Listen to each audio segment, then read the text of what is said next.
হ্যাঁ কি বলছো বলো, তাড়াতাড়ি বলো, আমি একটা কথা চিন্তা করছি, বলো বলো। আরে বান্টি, আয় আয়, কেমন আছিস বল, অনেকদিন পর দেখা হলো তোর সঙ্গে। আর চিকু তুই বল কেমন আছিস? হ্যাঁ রে, তুই তো ডাক্তার হয়ে গেছিস রে। আরে না না, ওই আর কি। কিন্তু জানিস কতগুলো কোয়েশ্চেন আমার মাথায় ঘুরপাক খেয়েছে, তুই বলতে পারবি? হ্যাঁ হ্যাঁ, বল দেখি, বল বল। জিলিপিকে ইংরেজিতে কি বলে?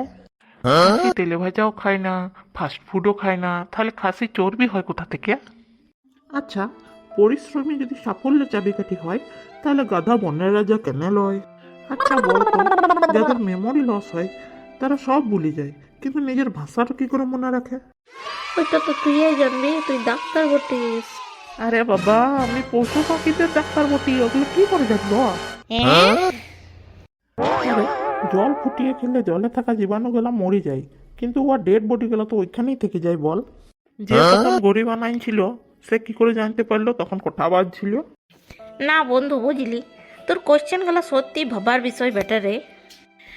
আচ্ছা বন্ধুরা, তোমরা যদি এই কোশ্চেনের অ্যান্সার কেউ জানো তাহলে অবশ্যই আমাকে কমেন্ট করে জানিও, নইলে আমার বন্ধুটা পাগল হয়ে যাবে।